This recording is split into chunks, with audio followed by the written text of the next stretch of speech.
Hello, good morning, dear student. How are you? I hope that you will be well at your home. Today we are taking new unit that is definite integral. In previous unit you have already seen the mean, definition and some standard formula of indefinite integrals. Now we discuss the second part of the calculus, that is the definite integrals. We see some properties and how we can use the definite integrals in our daily life. So let's see.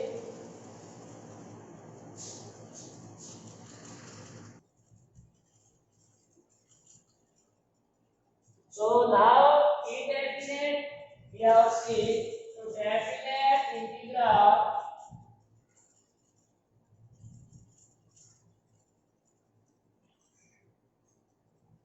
written as integral of fx dx. This is like a indefinite, but here we take the limit. So from a to b. Definite integral written as integral from a to b, where a is the lower limit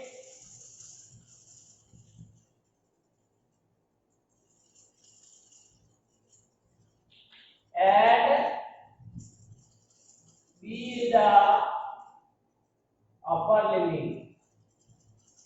So here only 10 inches, only limit are given in the case of the definite integral. But in the case of indefinite, we are not given the limit. So we can read it as integral of the function fx with respect to x from the limit a to b, where a is the lower limit and b is the upper limit of this.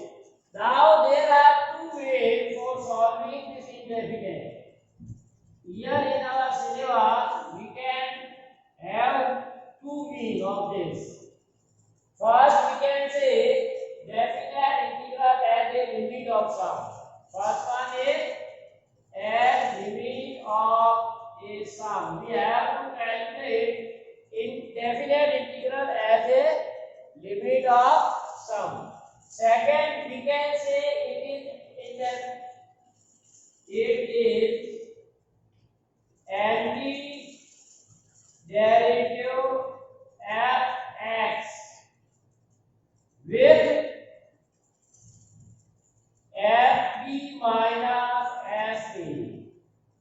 We can calculate definite integral as a indefinite integral, and at last we find the difference of the antiderivative at upper limit minus lower limit.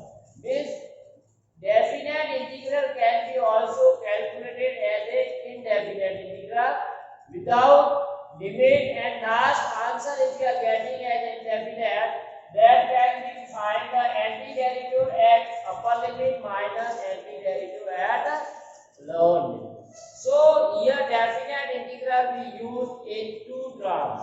So first case we are taking, there are two methods, that's why we have two sections here. In first section we have to discuss in today's class, that is definite integral as a limit of sum. Now how we can say this is the limit of sum, or we can say what is the meaning of this, or what is the formula calculating this as a limit of sum. So here we may call, suppose we are given a function f that is continuous in the closed interval a to b. Suppose we are given fx is a continuous function in closed interval from a to b. Like say, suppose we are given graph of this function like this, or any name form be there for graph. You can write like this, or you can write curve, maybe like this. Any form will be there. And suppose we are given boundary point of this is closed. So here x equal to a, and here we can x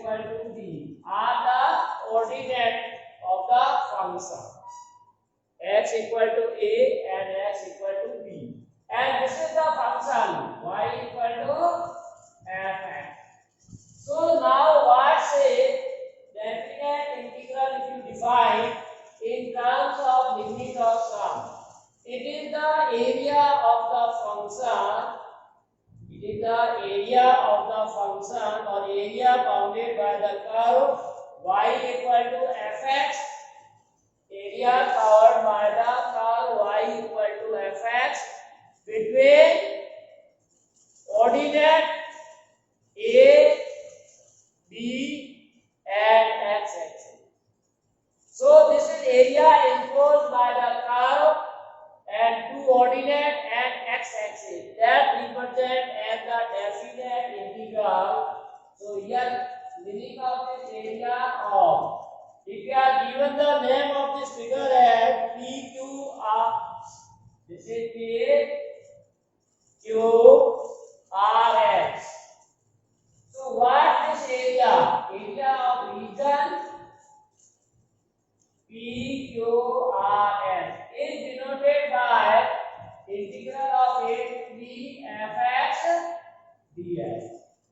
So integral or definite integral of fx from a to bx represent what? Area enclosed by the given function in between the ordinate and x axis. Why we take x axis? Because here we are given dx. If it is a dy, then we can say here on the y axis, then we say dy, then area enclosed between the y axis and axis are. So there are also two parts of this definite integral as a limit of sum. So in simple language, you can say this only represent how to find the area of the curve on the coordinate axis with the given limit points. It may be on x-axis, it may be on y-axis, it may be on both axes. Or in simple language, we want to find the area enclosed by the curve in coordinate system. So as previous class, you know in mensuration, area we have to find with the help of extended formula.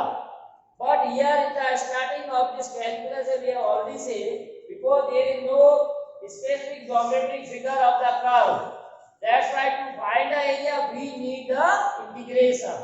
So here definite integrals gives the idea how much area is covered by this curve. So that we have to see. So now how to find the area of this figure or we prove the formula. So first of all we divide this total area into n equal sub-intervals. So you have to divide this into n like this. N sub-intervals. Those are equal. We are dividing in n sub-intervals. And each should be nearly equal to the rectangle, so that we can clarify the geometrical figure and we find the area. So we divide the interval AB. We divide interval AB into n sub-interval. That is, like we are saying, starting from x0. So here x equal to a, we are saying this is x0. Then next is x1, x2, x3, and xr. R plus r2, and last will be xn. So xn equal to b. What we have? Xn equal to b. So this we are dividing into n sub-intervals. Very small interval. And each interval we are saying equal height. Interval of equal length. And we can say that x1 minus x0 or x2 minus x1 or x3 minus in each interval xn xn minus 1 is equal to h. The width of each rectangle is equal, which is equal to L. So what we get here, x0 equal to a and xn equal to b. So if you see xn equal to b, so you can say here, this is very important, x0 equal to a, then x1 will be x0 plus h, each have width of h. So x1 equal to a plus h, x2 equal to a plus 12, x3 equal to a plus 3, and so on. So xn equal to a plus n h. So you can write this xn equal to a plus nh. xn equal to a plus nh, where h is the width of the each class interval, which is equal. So what we get from this, b equal to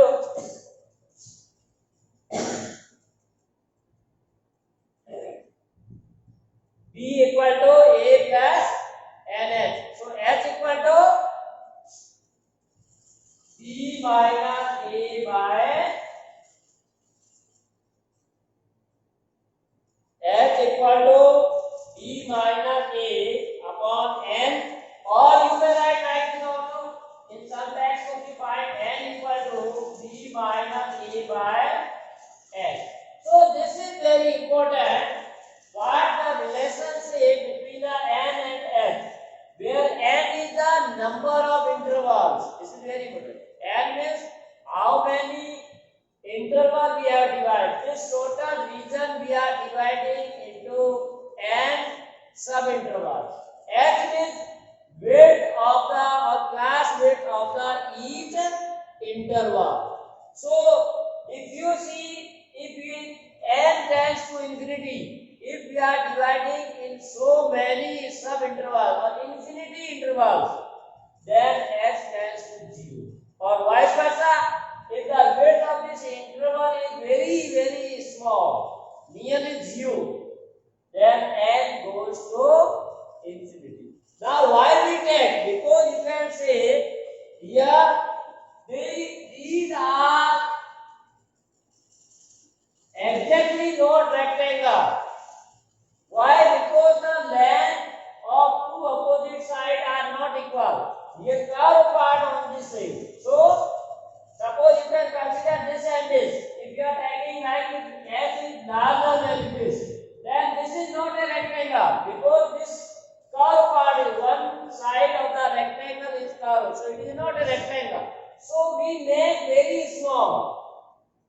So we are taking number of intervals very infinity. That's why this will be reduced very small, and nearly we can micro, then it will be a rectangle. That's why we can say n goes tends to infinity. So n tends to infinity, n tends to 0. So this will be a rectangle.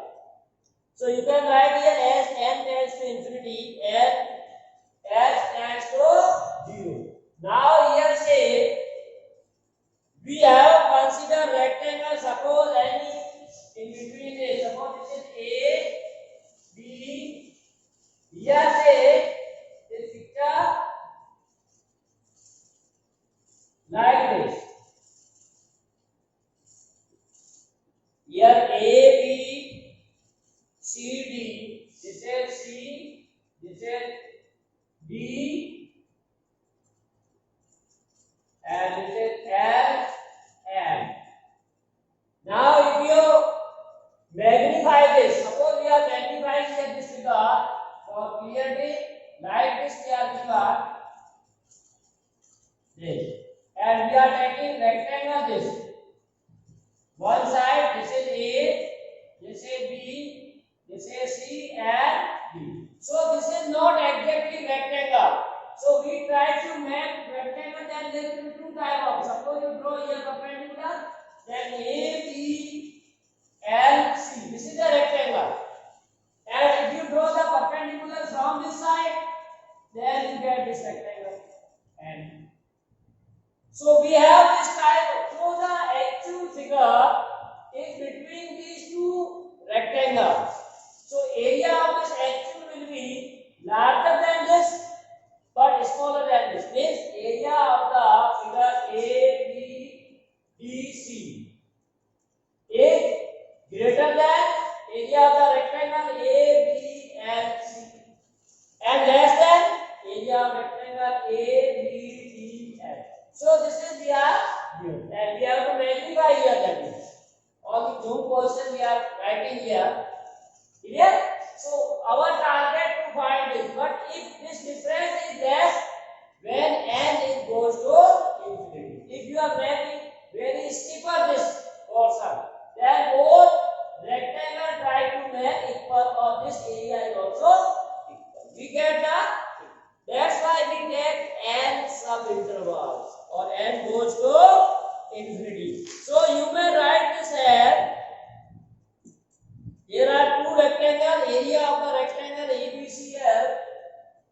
We may write area of rectangle ABLC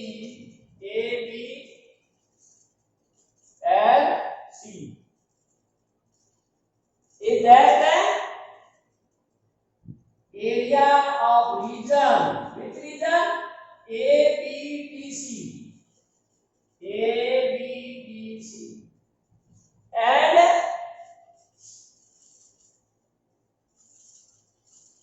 we are drawing the formula for this, which is less than area of again rectangle with ABDF. This is clear. Area of this portion of this rectangle is less than area of this rectangle, or area of this less than figure.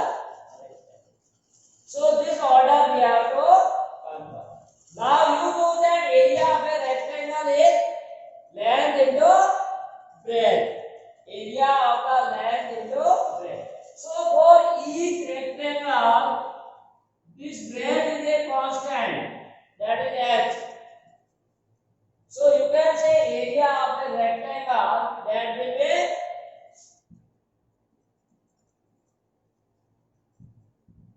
rectangle ABLC, that is h. Because for each rectangle this breadth is same, that is h. So h we take common, and rectangle's area is breadth into length. Length may be different, but breadth is constant. So we have to find the sum of area of all rectangles. Area of this whole figure means area of sum of each rectangle. Now there are two type of rectangles we have already seen. In each there are two type of a rectangle. Now suppose we take first this lower part of rectangles in each rectangle. So like here, say here, if you draw like the lines, then we get like this. So in these all you have starting length will be x0. So x0 is the length. Clear? In all these. So x0 in first rectangle, second x1, x3, x5.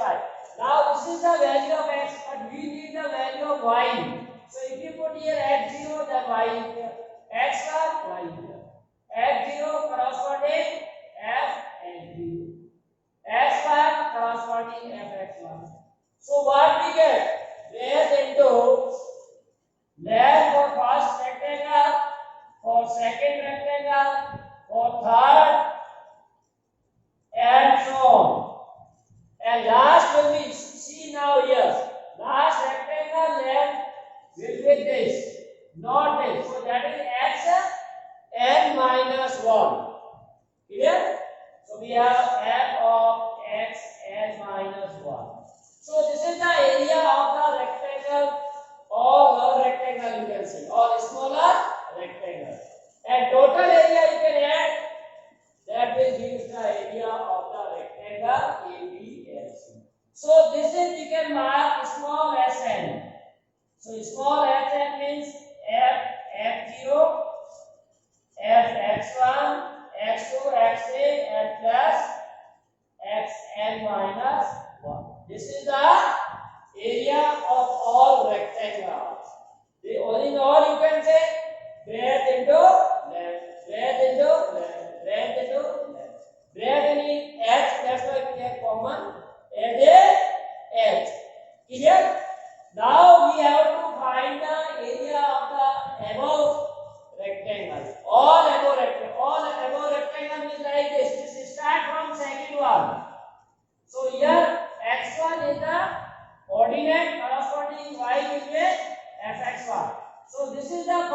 area of all upper rectangle.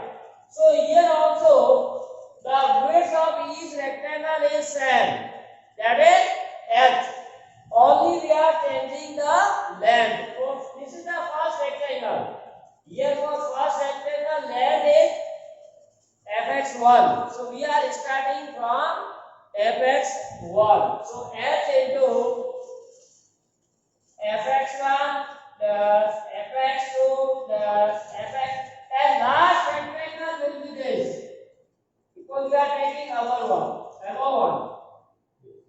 So that is value is xn. So f of xn. So this is the sum of areas of all above rectangle, or you can say greater or bigger rectangles. Clear? So what we get? We find the two type of area for this region for all and this region of this. Now n tends to infinity, h tends to 0. So when n tends to infinity, this small rectangle try to reach the bigger one. So both will be collide each other. So area of this and this will be equal. But it when n tends to infinity, that's why we call limit of a sum. This is the sum. And limit of sum why we call? Because this is a taking limit of sum of area in terms of integrals. Clear? So we may write that this as small sn less than area of region A, B, C, L. Or you now take whole area. This P, Q, because we are this is particular case we are taking, and now we are generalizing for whole region. That's why this is area of region P, Q, R, S. This is less than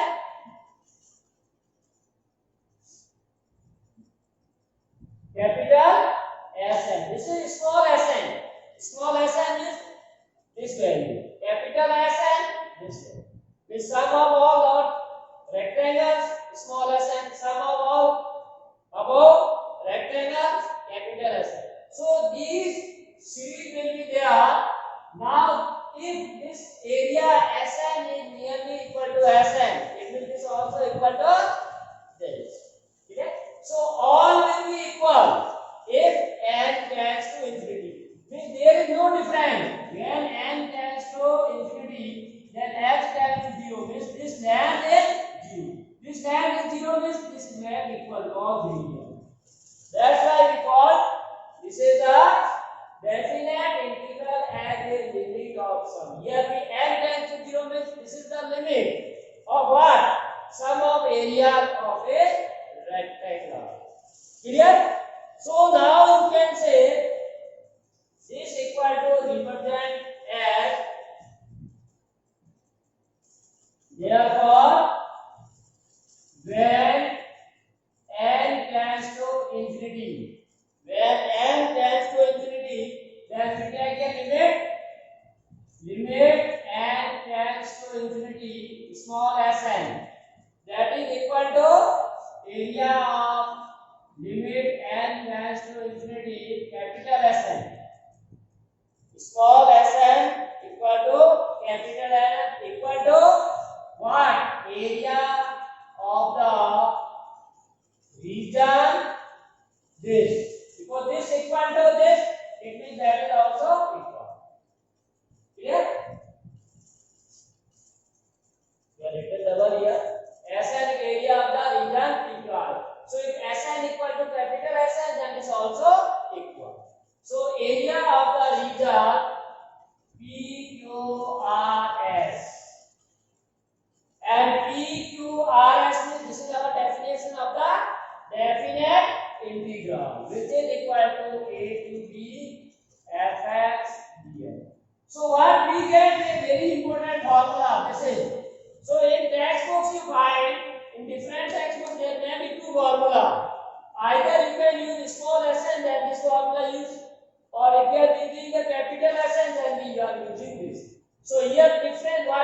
difference between these two. Here we are taking x0, here we are taking x1. So there is no change in answer because we are starting x0 then end with xn minus 1. Here we are starting x1 then end with it. So total term or total rectangle are same. That's why there is no change. So you may use this formula or this. Now we write Sn by this. So what is the formula of the sum? So you can say either you can use definite integral as a limit of sum. We may use formula if integral from a to b fx dx is equal to limit n tends to infinity. Now here, if you are taking n as a infinity, not 0, so there should be n in this. But we are not given the n, we are given x. Because if you are taking limit, then variable should be there. So you can replace from this formula. N can be replaced by b minus a upon l. Clear? So in this way, we can replace this value b minus a by l. This is the value of l. Clear? So we are replacing this in as now at x0. x0 means you may write x0 as a in standard form. Now we call x0 as a x1 as a plus x, x2 as a plus 2x, x3 a plus n. In this way you can put last xn as a or b equal to a plus n. So we get what? F a plus f a plus x f of a plus 2x, and last you can say that is f of a plus n minus 1 into l. Clear? From this value xn we can use for the first one. Clear? Value of xn minus 1. So this formula we may use. Again, this is what? Sum of rectangle. So this is the width and length of first, width and length of second, width and length of third, and so on. So you get the sum of areas of the rectangle. Now suppose if we are using x, then now there are two formulas. Dfx dx. Now limit, if you write h tends to 0, as we have already discussed, if n tends to 0, then h also tends to 0. Here this formula we say n tends to infinity, then h tends to 0. Correct? So now if limit h tends to 0, then there is no need to convert h. Directly write h. Okay? So limit h tends to 0, then you can write here h. So this is the major difference between these two. Other all are same. F a plus h, f a plus 2h, f last term n minus 1 into x. So this is the formula for calculating the definite integral as a limit of sum. Clear? So we have to select the appropriate example. With the help of that you can easily understand and you can evaluate it, because definite integral is very important. That's why this is very important to understand why we are using this formula. As the meaning of the definite integral we say, this is the area enclosed by the curve on the coordinate axis between the ordinates. Now we are given this function and we are dividing whole region into n sub interval, and we may try to each as a rectangle. That's why there may be two types of a rectangle. One rectangle below the curve and other rectangle is above the curve, and both the rectangle will be same if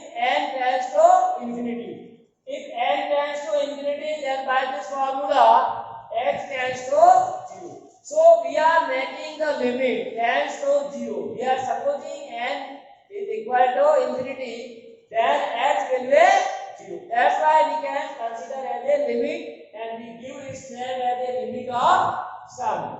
So after imagining the interval, we compare the area of each rectangle. Area of the rectangle is smaller, less than the area of the curve, less than the area of the bigger rectangle. And we give the formula area of the rectangle, you already know, length into breadth, and for area of the whole region is equal to the area of sum of all the rectangles. And we are taking that one as the length into breadth. And but breadth of all are same. That's why we are taking h as a common, only we add length. So lower we are starting, lower rectangle we are starting from x0, upper we are starting from x1. So you add all this and make a limit. Now formula, this is two formula we write.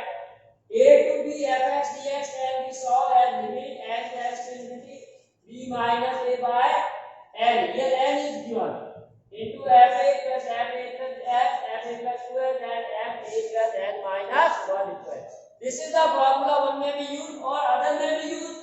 A to b fx dx, where limit s tends to 0, f of fa plus fa plus n, or like this. Only the difference between these two is there for n and s. So your easy calculation you may take this one.